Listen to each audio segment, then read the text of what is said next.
안녕하세요. 잡시광입니다. 독일 분데스리가 바이에른 뮌헨이 보움을 7대0으로 격파하고 기분 좋게 승점을 챙겼습니다. 김민재가 뮌헨의 최후방에서 월드클래스 존재감을 보여주는 사이 전방에서는 그야말로 골잔치가 터졌습니다. 뮌헨은 보움을 제물로 이번 시즌 가장 많은 무려 7골을 터뜨리며 분데스리가 단독 선두로 치고 나갔습니다. 뮌헨은 지난 맨체스터 유나이티드와의 UCL 4대3 승리에 이어 최근 두 경기에서 무려 11골을 넣는 맹폭도 이어갔습니다. 해리케인은 토트넘을 떠나 바이에른 뮌헨으로 이적한 뒤 처음으로 해트트릭을 달성했고 이날 7골 가운데 5골에 관여하는 맹활약을 펼쳤습니다. 그런데 해리케인이 독일 분데스리가 첫 해트트릭을 달성한 비결은 손흥민이라는 분석이 나오고 있습니다. 토트넘 호스퍼 시절부터 잘 보여준 9.5번 성향을 살린 전술변화였습니다. 그동안 케인은 전형적인 최전방 스트라이커로 기용돼 왔습니다. 문전 깊숙한 곳에서 공을 기다리다 못 받는 경우가 잦았습니다. 전임자 로베르트 레반도프스키는 골문 근처에서 위력적이지만 케인은 오히려 후방으로 내려갈 때 위력이 살아나는 특이한 공격수입니다. 하지만 바이에른은 전형적인 4-2-3-1을 써야만 하는 멤버 구성을 갖고 있고 그래서 케인은 그동안 최전방에 머물러 있었습니다. 그런데 이번 보움전에서는 투톱 파트너로 슈퍼모팅이 나왔다는 점이 달랐습니다. 슈퍼모팅은 큰 덩치와 성실한 플레이가 장점인 스트라이커인데요. 공격 상황에서 케인보다 더 적극적으로 공을 따내기 위해 덤벼드는 성향이 있습니다. 케인은 오히려 최전방에서 시선을 끌어주는 다른 선수가 있을 때 그 주위에서 2차로 파생되는 득점 기회를 노리는 플레이가 주요했습니다. 그리고 케인이 이번 보움전에서 보여준 플레이들은 토트넘 시절 손흥민과 수없이 보여준 플레이의 재현이기도 했습니다. 케인이 최전방에 있고 손흥민이 측면 혹은 이선에서 경기를 시작하지만 결국 케인이 연결고리 역할을 맡고 손흥민이 전방으로 뛰어들면서 골을 노리는 구도가 최근 뮌헨이 전술에 적용된 것입니다.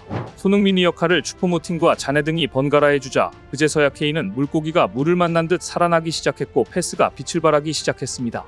과거 토트넘 시절에도 케인이 빛나기 위해서 손흥민의 역할이 얼마나 절대적이었는지 보여주는 장면이었습니다. 동료들이 손흥민과 같은 역할을 해주자 케인은 이번 보움전에서 3골 도움 2개를 달성할 수 있었습니다. 그런데 이날 상대 보움의 최전방 공격수는 공교롭게도 일본의 아사노 다쿠마였습니다. 유럽에서 또 한 번 한일전이 열린 겁니다. 이번 뮌헨과 보움전은 한국의 김민재는 수비를, 아사노는 공격수로 나서 한국과 일본의 공수 맞대결로도 주목을 받았습니다. 자연스레 둘의 경합 장면이 자주 나올 수밖에 없었는데요. 아사노는 지난 10일에 열린 독일과 일본의 친선 경기에서 득점을 기록하기도 했던 공격수였기에 보우미 감독은 기대를 많이 했을 듯합니다. 하지만 김민재라는 철기둥에 막혀 일본의 국가대표 공격수 아사노는 철저하게 지워지고 말았습니다. 아사노는 68분 동안 단 한 개의 슈팅도 기록하지 못했고 패스도 7차례밖에 시도하지 못했습니다. 볼터치 횟수 자체가 13회에 불과했습니다. 최전방 공격수인데 말입니다. 모든 경합을 김민재와 펼치진 않았으나 지상볼 경합 승률은 불과 17%, 공중볼 경합 승률은 0%에 그쳤습니다. 간간히 나오던 보움의 추격골이지는 김민재에 의해 번번이 꺾여버렸습니다. 반면 김민재는 이날 클리어링은 무려 10회나 기록했고 공중볼 경합에서도 8차례 중 무려 7차례를 이겨내 승률 88%를 기록했습니다. 모두 양팀 통틀어 최다였습니다. 수비 관련 지표만이 아니었습니다. 패스 성공률은 94%에 달했는데 이날 양팀에서 가장 많은 패스를 시도해 가장 많이 성공시켰습니다. 이 가운데 3차례나 파이널 서드 지역으로 패스를 전달했고 3차례 시도한 롱패스 역시 모두 정확하게 동료에게 연결됐습니다. 수비와 공격에 걸쳐 이번에도 역시 월드클래스라는 걸 입증해 보였습니다. 반면 아사노는 최전방 공격수라는 포지션을 말하기도 부끄러울 만큼 단 한 개의 슈팅도 기록하지 못했습니다. 결국 김민재에게 차단당한 아사노가 절레절레 고개를 흔드는 굴욕적인 장면이 연출되고 말았습니다. 이 장면은 둘의 기량 차이가 워낙 컸다는 점을 고스란히 보여줬습니다. 아사노가 전진 패스를 잡으려고 뛰어가 봤지만 이미 상대의 패스 줄기를 눈치챈 김민재가 먼저 자리를 잡았고 아사노는 김민재의 뒤에서 공을 뺏기 위해 다소 무리한 반칙에 가까운 몸싸움까지 시도했지만 김민재는 꿈쩍도 하지 않고 골라인을 벗어나는 공을 지켜냈습니다. 결국 공은 바이에른 뮌헨의 소유권이 됐습니다. 아무렇지 않던 김민재의 뒤에서 아사노는 양 무릎을 두 손으로 잡고 스스로도 명확한 한계를 느낀 듯 허리를 숙인 채 좌절하는 모습이었습니다. 그 모습을 보인 직후 감독은 아사노를 교체해버렸습니다. 축구 통계 매체 풋몹은 이날 김민재에게 평점 8.0을 부여했습니다. 반면 아사노의 평점은 5.6에 불과했는데요. 아사노는 경기 내내 김민재 질식 수비 앞에서 아무것도 할 수 없었습니다. 일단 두 선수는 클래스가 달랐습니다. 마치 분데스리가에서 바이에른 뮌헨과 보움이 분명히 격차가 나는 팀인 것처럼 김민재와 아사노 다쿠마는 분명 기량 차이가 났습니다. 김민재는 경기 풀타임을 소화하며 시종일관 월드클래스의 존재감을 보여준 반면 일본의 아사노는 후반 23분 만에 교체됐는데 김민재의 수비에 막혀 공격 기회가 좌절된 뒤 허리를 숙인 채 허탈해하던 아사노의 모습은 둘의 실력차를 고스란히 보여준 장면이었습니다.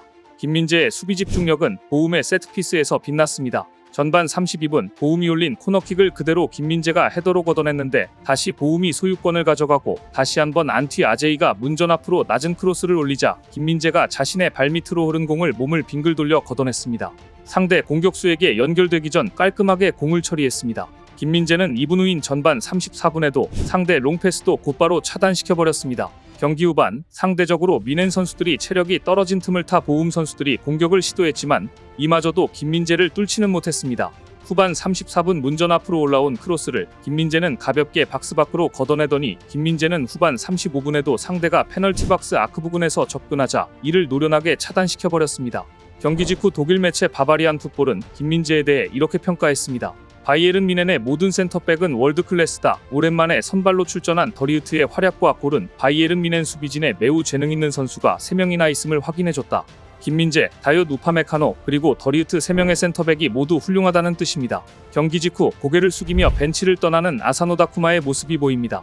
반면 경기 종료 후 투엘 감독은 김민재에게 헤드락을 걸며 예뻐 죽겠다는 반응을 보였습니다. 칭찬의 의미로 어깨를 두드립니다.